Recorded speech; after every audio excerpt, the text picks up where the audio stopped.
Charanarvind Bhaktivedanta Swami Srila Prabhupada ki, ISKCON Guruvind ki, Jai Nitai Gaur Sitanath Ramanande, Hari Hari Bol.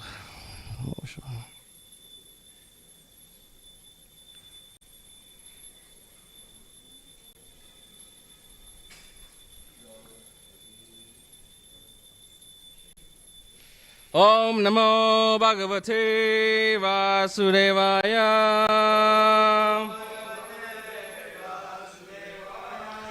Om Namo Bhagavate Vasudevaya.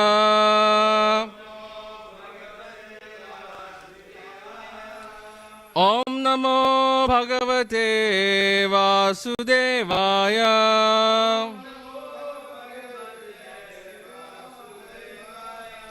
Narayanam Namaskrityam Naran Chaiva Narottamam Devim Saraswatim Vyasam Tato Jaya Mudirayet Nashta Prayeshu Abhadreshu Nityam Bhagavata Sevaya Bhagavati Uttama Shloke Bhaktir Bhavati Naishtaki Mukham Karoti Vachalam Pangum Langayate Girim Yat Kripatamaham Vande Shri Gurum Dinatarinam Paramananda Madhavam Shri Chaitanya Ishwaram Hari Om Tat Sat. Hare Krishna. 23. 2 verses today. Yes.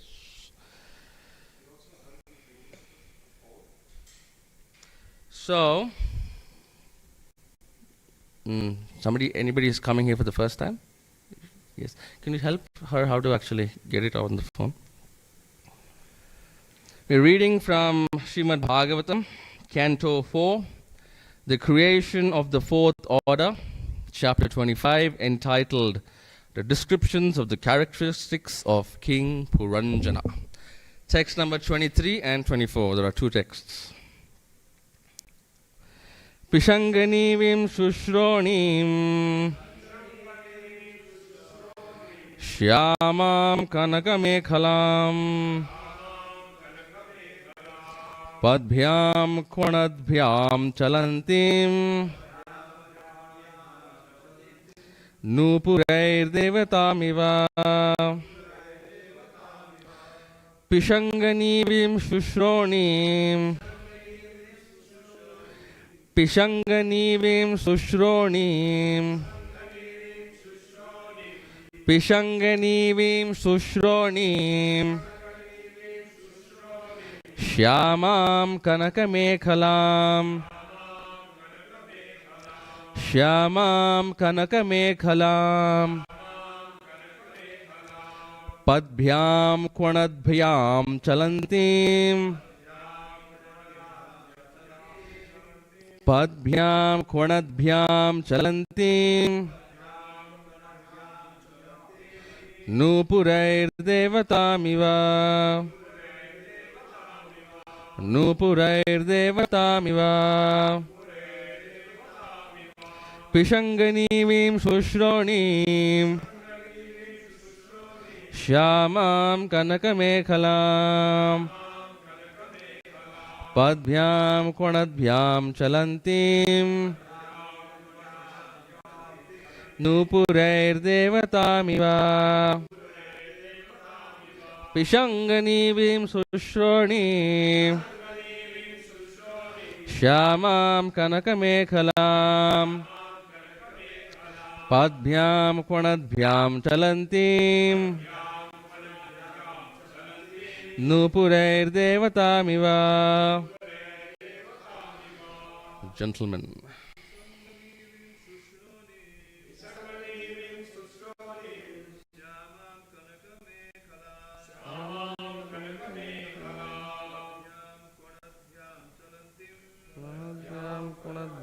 Chalantim Nupurai Devatamiva Shanganinim Shushronim Shamam Kanakamegalam Adyam Kunadvyam Chalantim Nupurai Devatamiva. Ladies.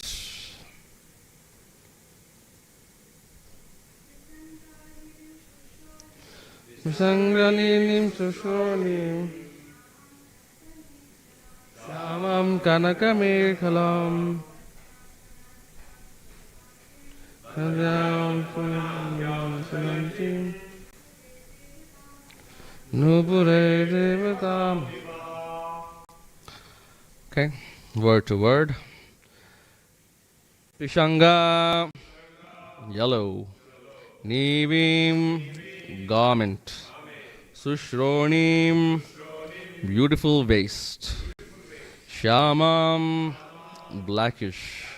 Kanaka, golden. Mekhalam, belt.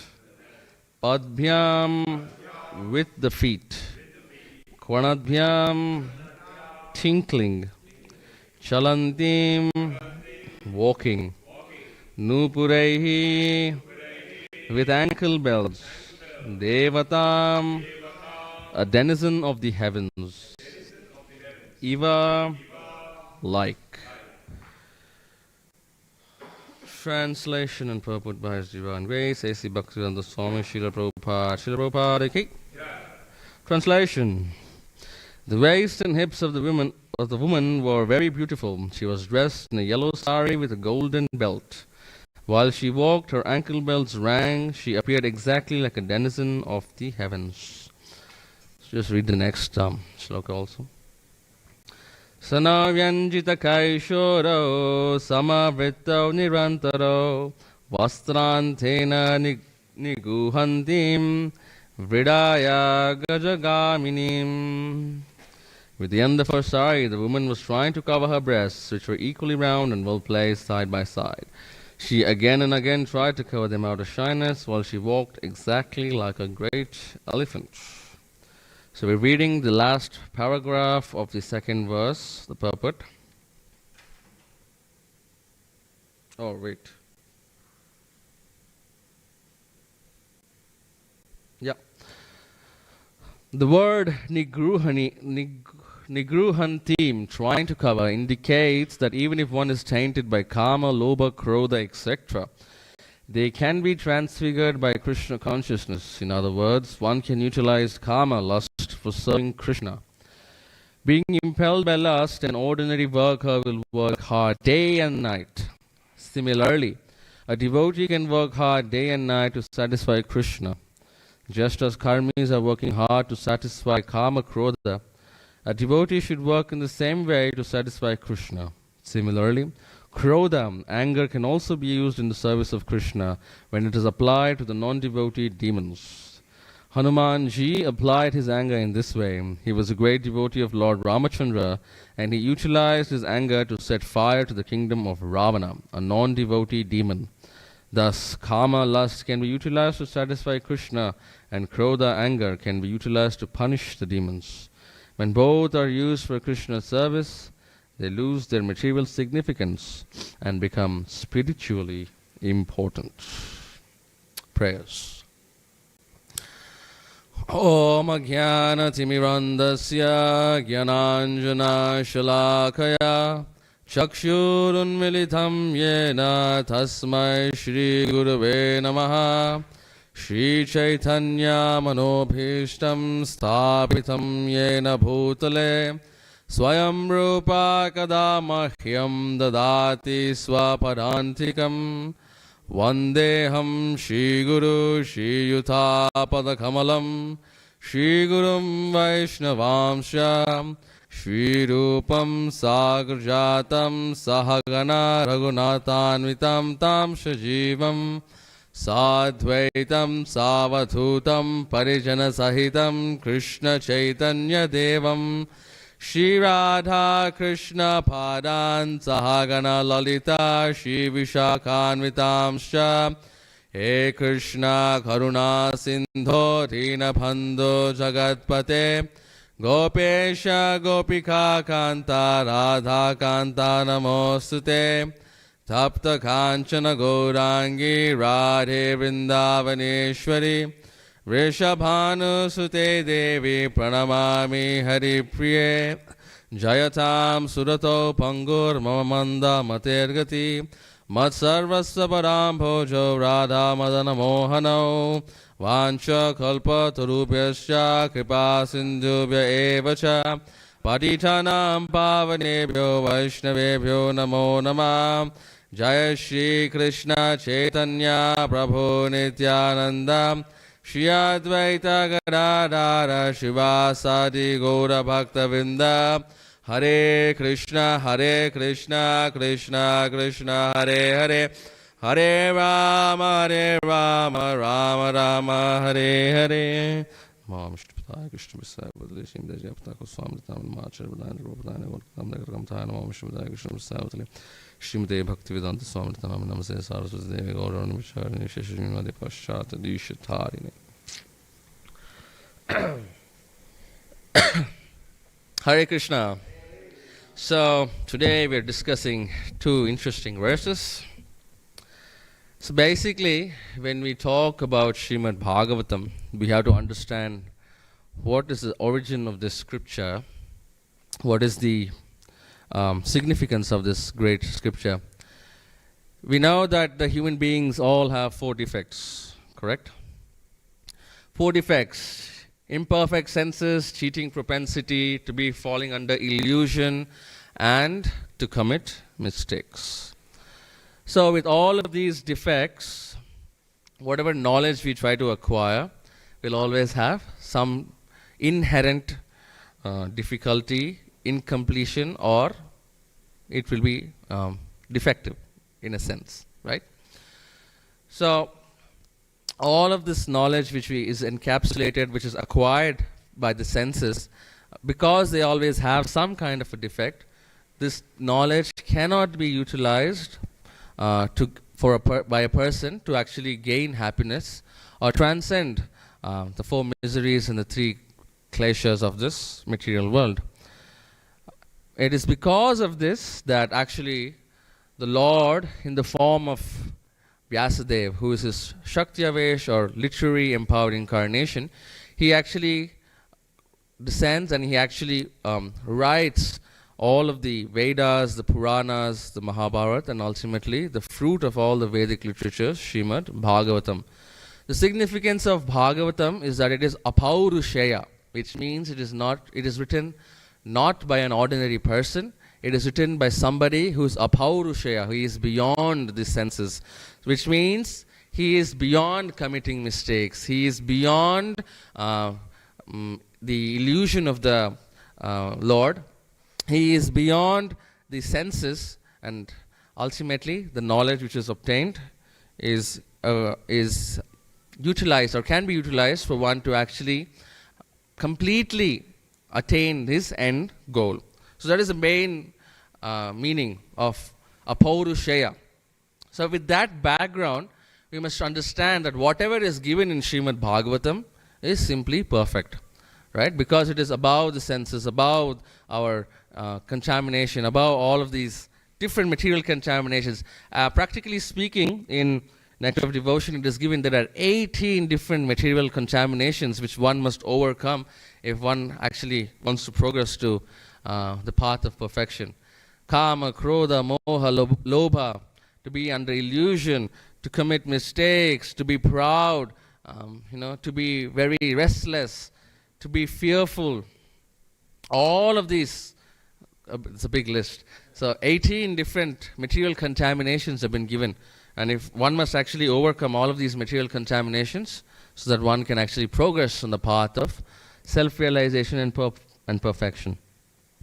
So then comes the next question. So with all of these defects, how can one person actually see that there's any hope, and how can he actually come over all of these different coverings and progress on the path of devotional service, which is the only way by which one can come out of this material covering. The Prabhupada himself is giving in the purport that he is describing the process of yukta vairagya. He's saying that all of these defects you may have, he's given a couple of examples. Mainly he's dealing with anger and lust, but if you see anything and everything which we have can be utilized in the service of the Lord, and that process is called yukta vairagya, which is dovetailing all your talents, all your intelligence, all your property, your intelligence, your creativity, whatever you may have, whatever makes you you, right? Utilizing all of that in the service of the Lord, service of his devotees, service of Srila Prabhupada and Guru Gauranga, all of that constitute as yukta vairagya. So that is the importance actually from this extract which we can take from these two verses. Practically speaking, human beings are always have to do something or the other. That's our inherent nature. We cannot sit still in one place and just sit and meditate. It's very difficult because the mind is just so chanchala. Chanchala hi mana Krishna, Arjuna says in Bhagavad Gita. That the mind is so restless. It is faster than the wind.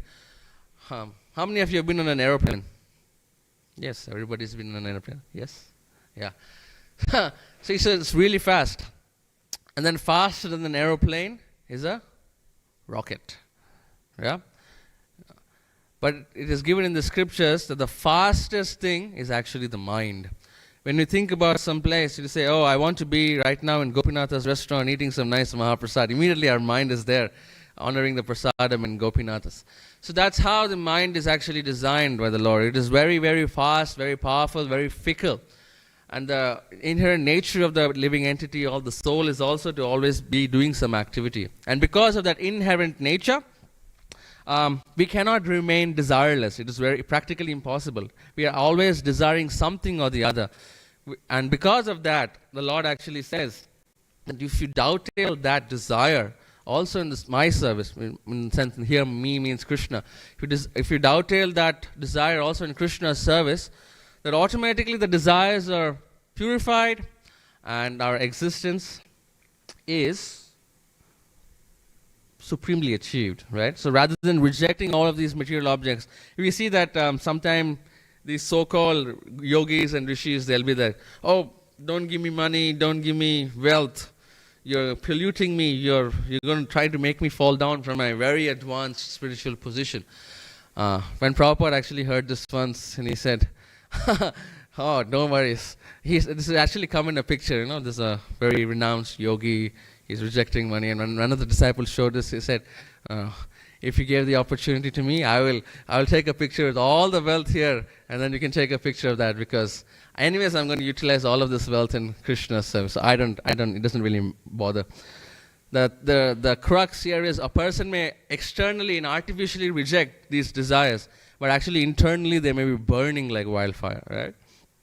So, let's see some practical examples from the Shastra. How many devotees, they actually they utilized all of these emotions, these desires, and actually serving the Lord. Prabhupada himself gives a couple of examples. The first example he gives is actually of Hanumanji, where he utilized his anger in the service of Lord Ramachandra. Lord Ram is called Maryada Purushottama, the one who is most respectable. He is the epitome of chivalry, and his dear wife, Mother Sita, was actually kidnapped by Ravan. So what did Hanumanji do? He basically jumped over from India. He went to Sri Lanka, and he set the Ashoka Vana on fire because he saw how Mother Sita was being mistreated and how this person is so intoxicated and so illusioned by the wealth. Lanka was not an ordinary city. It was a city of gold. Can you imagine? There is a reserve bank in USA, and that has this. Is it a central bank or something? And that has the maximum amount of gold in one place. So just imagine, and that's supposed to be the maximum amount of gold which is there present in the place. I forget the name of that bank, but anyways. So just imagine that is supposed to be that small, one huge room with all of this gold. But in Lanka, it was the entire city, acres and acres, the whole building and everything is made out of gold. But Hanuman, he set everything on fire. He said, all of this is not utilized for Lord Ramachandra's service. So what is the point of all of this? Burn it all, right? So that was Hanuman's thing. And then another example we see, which is in Bhagavad Gita itself, in the starting couple of chapters, we see like how Arjuna, he's seeing that all of his family members are there. He has to fight them for the kingdom, and his hands are shivering, he's perspiring, he's feeling faint, and he's like, Krishna, I can't do it. They're my close family members. He's my grandfather, he's my uncle, my brothers. We grew up together. He took care, Bhishma, he took care of us, and all of these emotions are warring within him. And he says, I can't do it. And then Krishna preaches to him, says, Kutasta Kashmalam. Where did this, Kashmalam come from? Where does this polluted thought come from? You are a Kshatriya. And basically Krishna goes on to ignite the anger of Arjuna. Because as a Kshatriya, you cannot fight without anger. You cannot fight in the mode of goodness. You can be like, oh, I'm in the mode of goodness. Now let me shoot my arrow in a steady, fast mind. It doesn't work like that. You have to be really angry to actually shoot an arrow and kill somebody. So Krishna, he actually ignites the anger and engages Arjuna in his service, because ultimately Krishna says, I've already killed everybody. I'm just utilizing you in my service so that ultimately you can gain name and fame. Yeah, so Krishna utilized Arjuna for supreme justice. And because Arjuna actually engaged in the Lord's service and all his violent tendencies were utilized to satisfy the Krishna senses, ultimately the violent activity was transformed into devotional, Krishna conscious activity. Right? So another example is when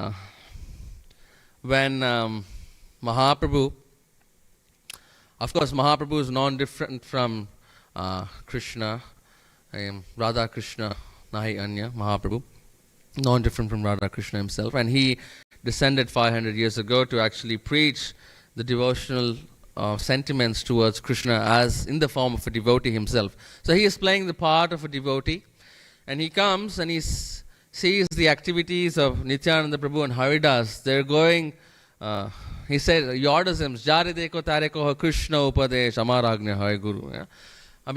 Just the first line. So whoever you see, that you go to them and request them to chant Hare Krishna Mahamantra.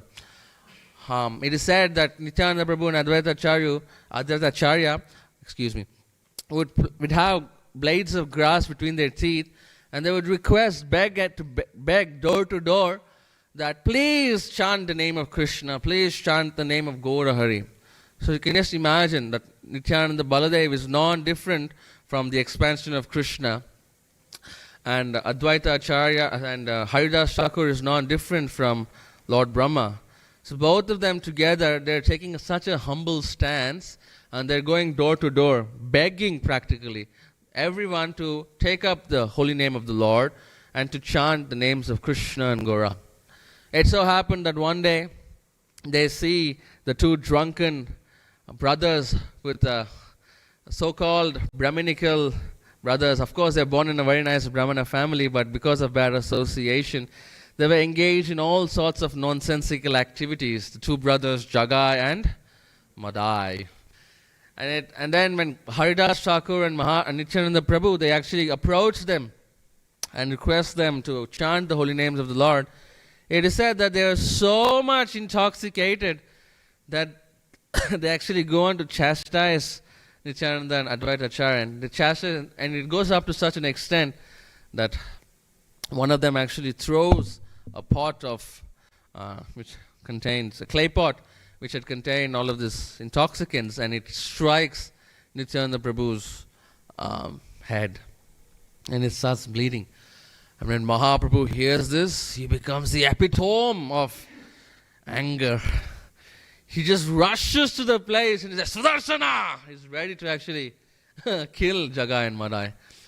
But we see that how Nityananda Prabhu, being true to his nature of being Patita Pavana, one who is most merciful towards the fallen conditioned souls, he says he stops Mahaprabhu and says, "My dear Lord, you come here practically to deliver all of these living entities who are just suffering in Kama, Krodha, Moha, Lobha, Mada, Matsarya. They're just immersed in all of these, in these defects. And if you go on and start killing each one of them, then practically you have to kill everybody. Because in everybody's heart, these kind of defects are there, especially in the Kali Yuga. So please have compassion on these two fallen souls and deliver them." So we see that Mahaprabhu actually, when it was for the protection of the devotees, he became so angry, and he was ready to kill them itself. But then, of course, the devotees are more compassionate than Mahaprabhu, more compassionate than God himself. And because of that, Mahaprabhu, he embraced both of these brothers, and they both got the opportunity to become pure devotees of the Lord. Right?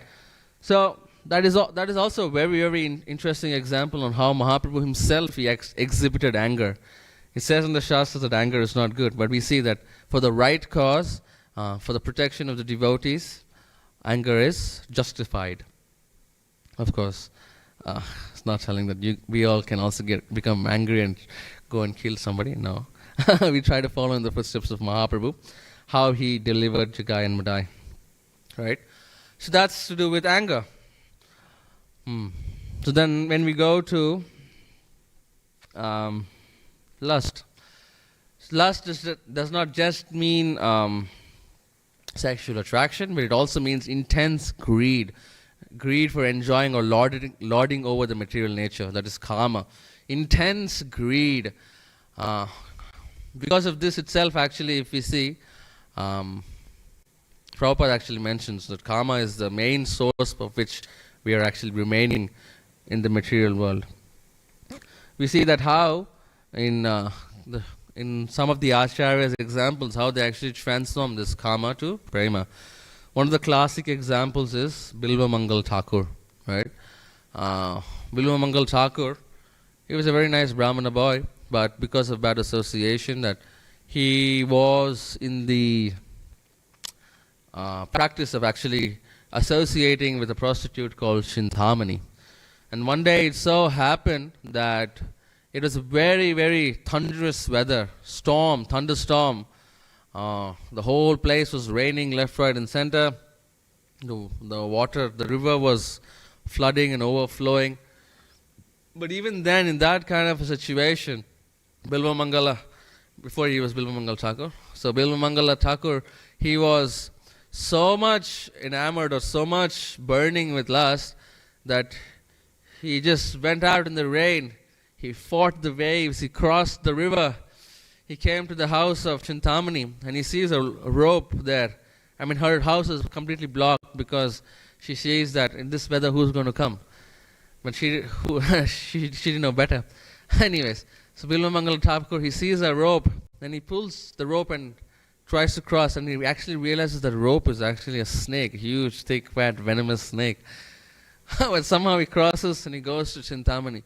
And when Chintamani sees this, he's just so perplexed and stunned, and she says, "Wow, just imagine if you had the same kind of attachment and attraction to Krishna, how wonderful it may be."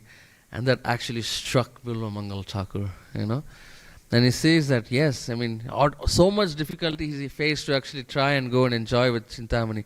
But if he had that same desire, that same intense desire to go see Krishna, how wonderful it would have been.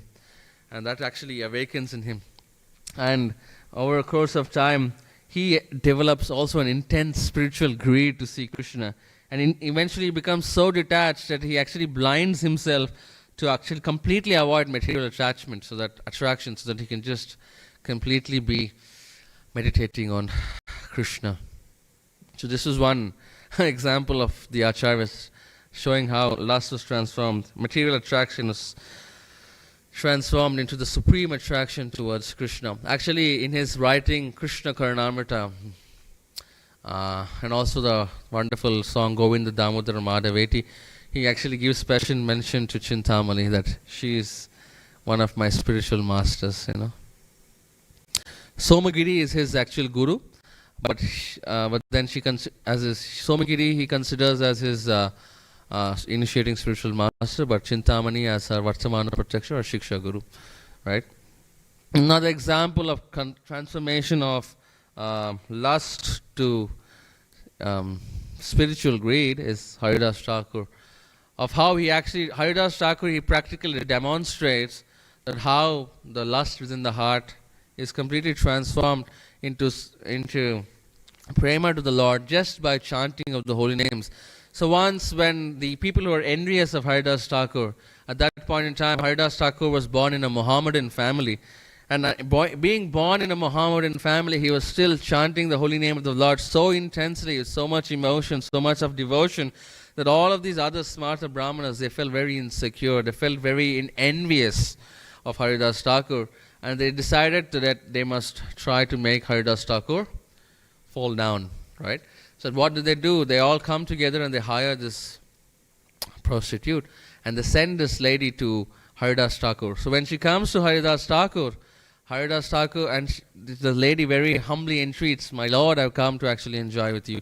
And it is written in the Shastras, it is a duty when a woman comes and takes shelter, that the highborn will actually try and give,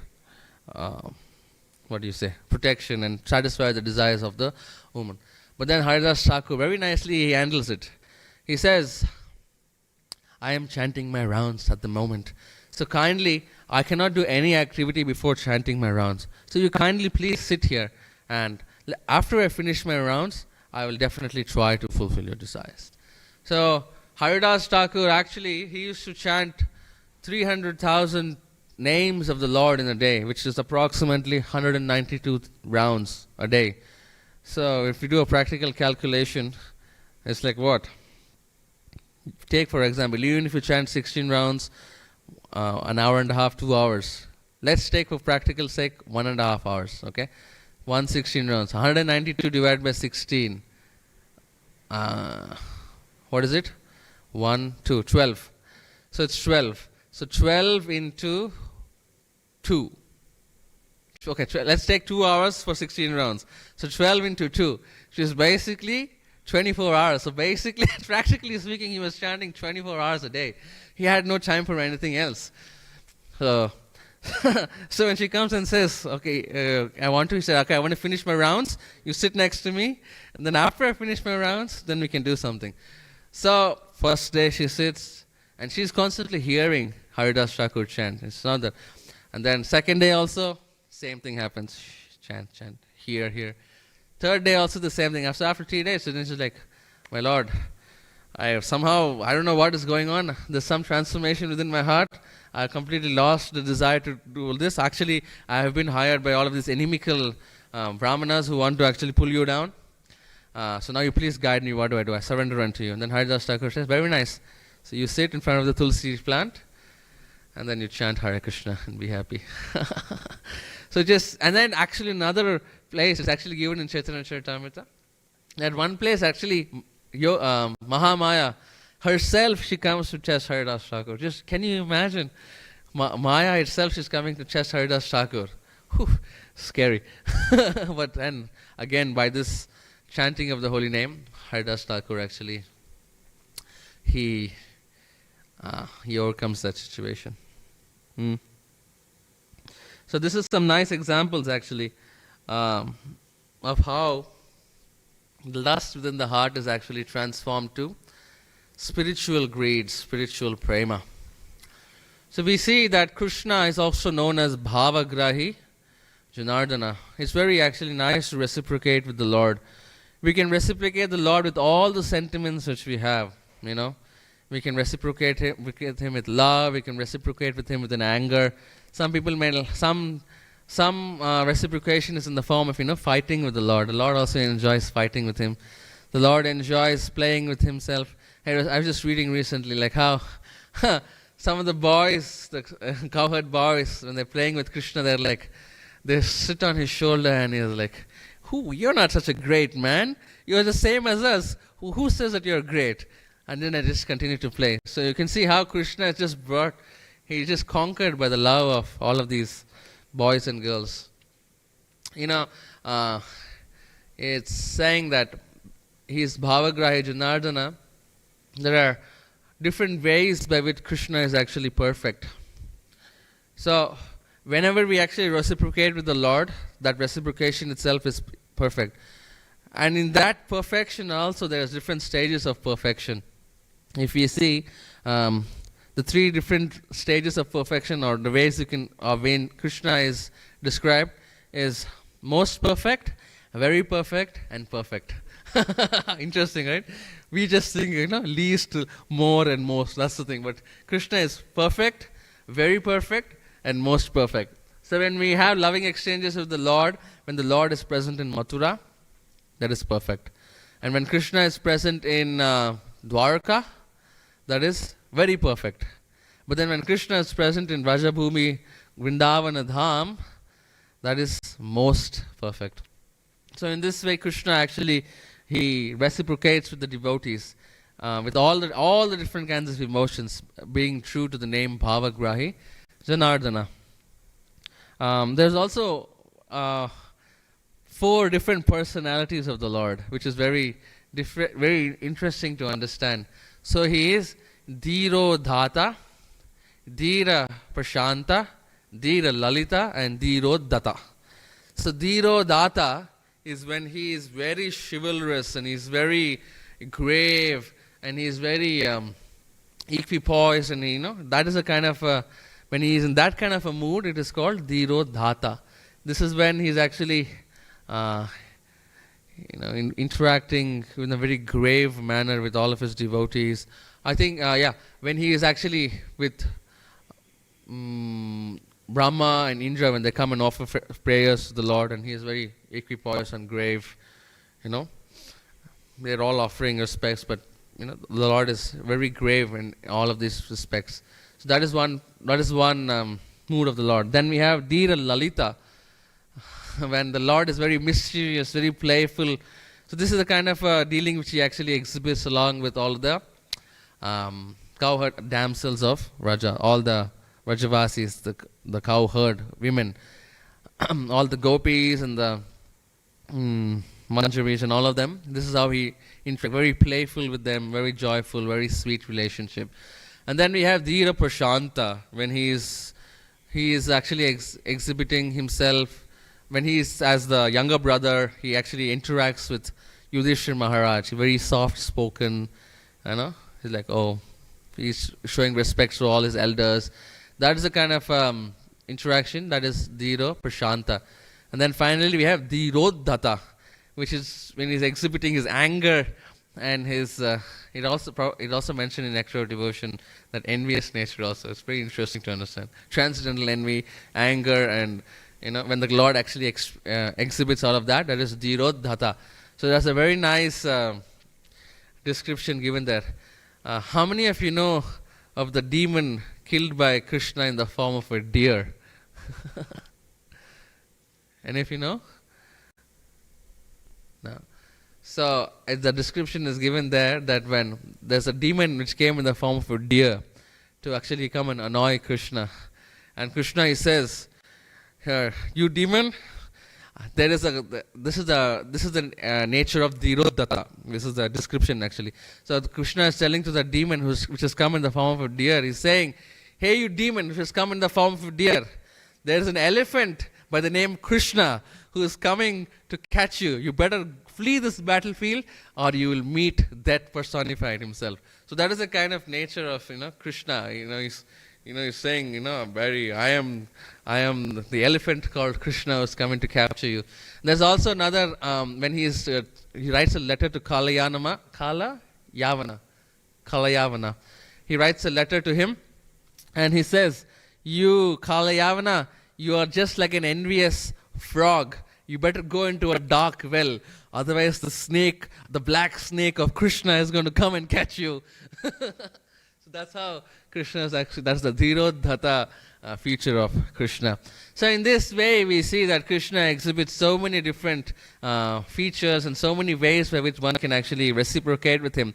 And Srila Prabhupada has given such a sweet manner by which one can actually reciprocate. So we were just reading in one passage of Srimad Bhagavatam, actually in the first canto, he's saying that simply by chanting the holy name of the Lord, Hare Krishna, Krishna Krishna, Hare Hare, Hare Rama, Rama Rama, Hare Hare. So it's saying that simply by chanting the holy name of the Lord, that the Lord becomes obliged and he becomes indebted to the person chanting these holy names of the Lord. Can you imagine?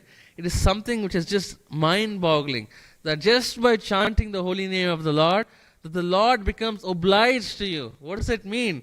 That you become dear to the Lord. We are all trying to become dear to the Lord. And just by chanting the holy name, we get an opportunity to become so dear to the Lord. And Prabhupada so wonderfully has designed this movement in such a way that we get the opportunity to chant the holy name of the Lord 24/7, 365 days a day, and give this holy name also to others.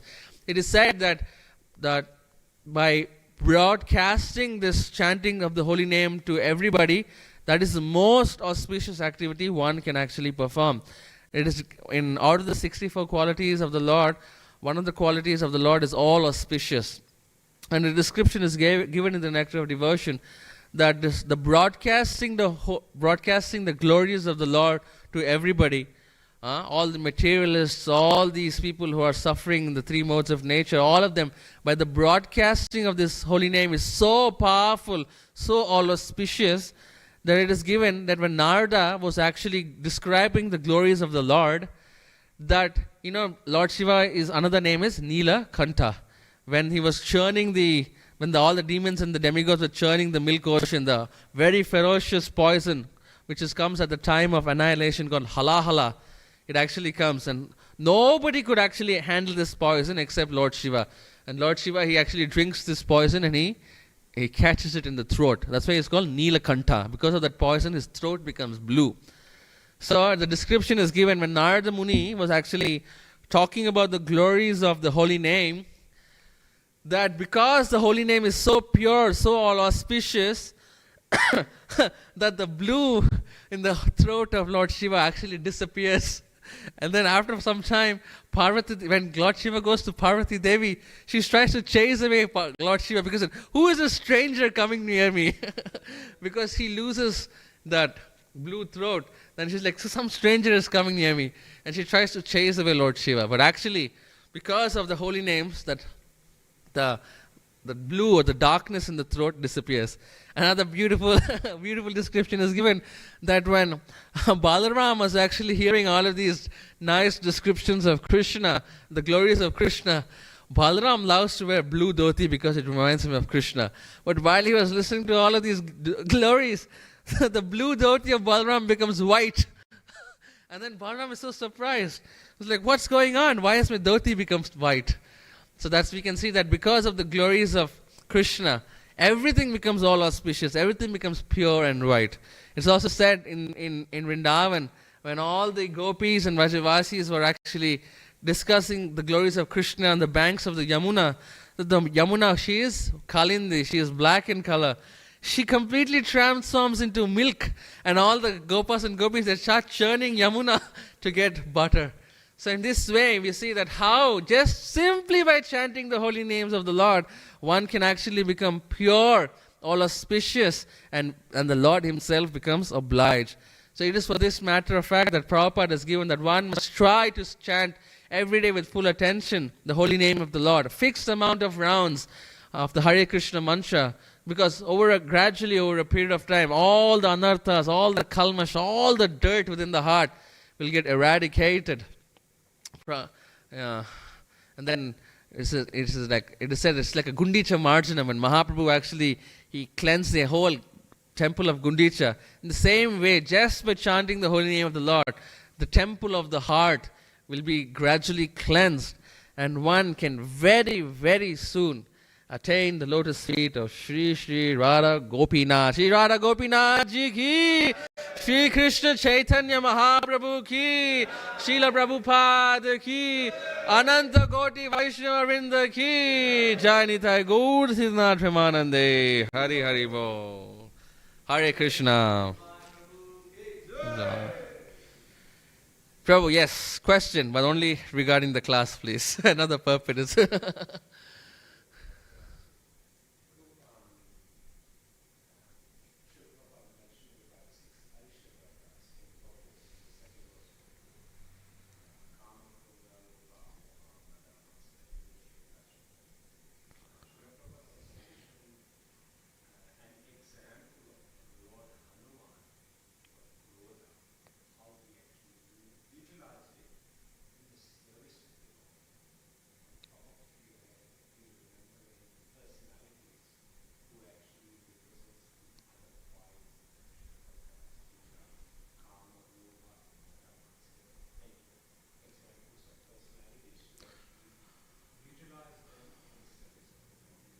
So the question is, for Kama, Krodha, Moha, Lobha, Mada, Matsarya, we saw that Krodha, Hanuman was an example.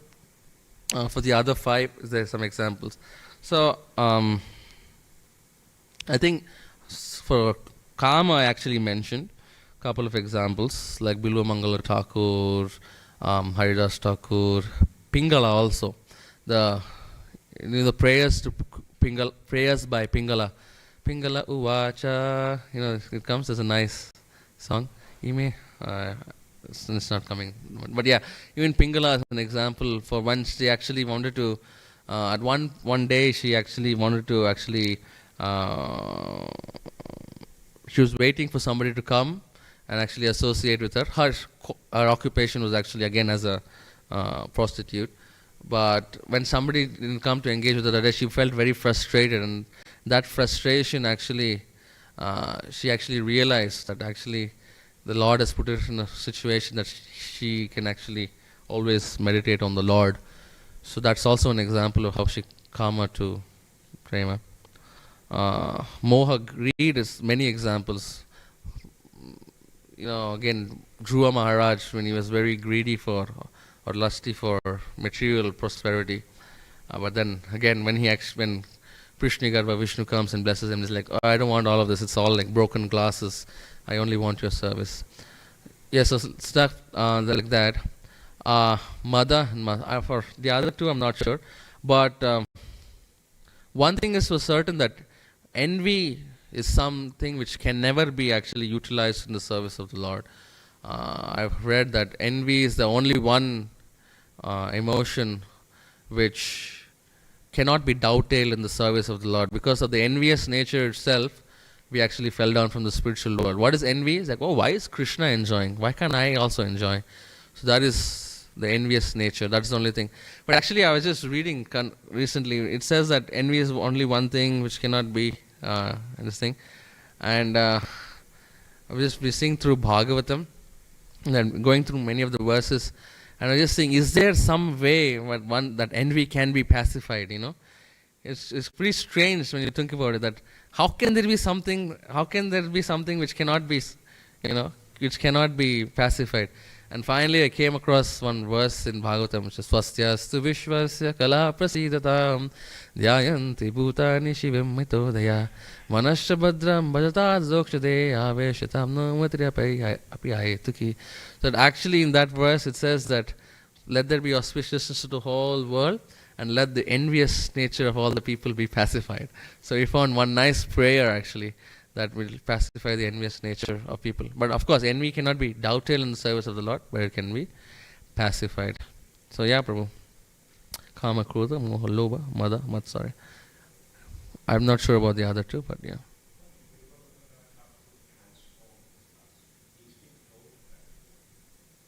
Yeah, so he himself, before he had some samskara, he was actually a nice Brahmana boy. But because of association, bad association, so he was. But then when actually Chintamani, she actually questions him like this, that he actually has an awakening. she actually, in this situation, Chintamani, she plays the part of a Shiksha Guru actually. It is in actually Chaitanya Charitamrita, Krishnadas Kaviraj Goswami is actually in the first chapter when he's offering salutations to the spiritual masters. One of the verses he actually talks about Bilwa Mangal Thakur, like how Chintamani, he injected spiritual acumen into him, and then he takes, and then Somakiri is his initiating spiritual master, and because of that, he actually transformed when he writes Krishna Karnamrita, which is actually enjoyed by Chaitanya Mahaprabhu himself. So you can just imagine the greatness of Bilwa Mangal Thakur. So he had a previous samskar, that was reawakened by Chintamani, and of course more further well established by Somagiri. Yeah.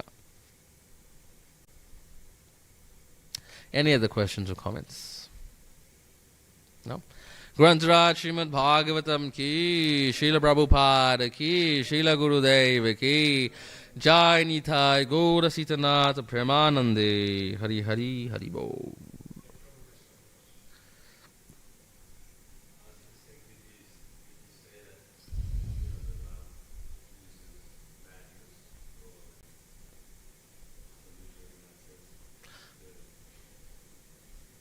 Here, Nityananda Ram is in spiritual madness because of the intense love of Krishna. Yeah, but here this is more of a material madness. Madness of greed, avarice and envy. Madness to lord it over the material nature. I mean, ultimately everything, if we look at it in a open perspective, all the devotees actually, I mean, not all the devotees, I would say, all of these things are actually dovetailed into the service of the Lord by the devotees. Initially, but of course, once they become pure devotees, there's no looking back. So yeah, Nityananda Ram is in more of transcendental madness. He's mad for Krishna.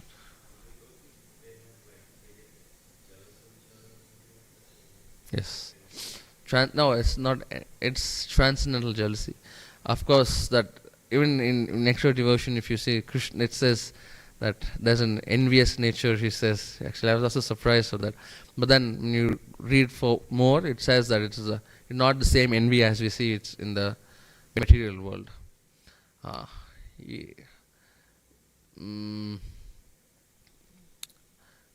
The living entity's envy, as it is present in the spirit, in the material world, cannot be utilized in the spiritual world. But the transcendental envious nature, is when we said the gopis and stuff like that, that is something which is, of course, which cannot be comprehended very easily. It's a very high topic. But yeah, that's a different subject matter altogether.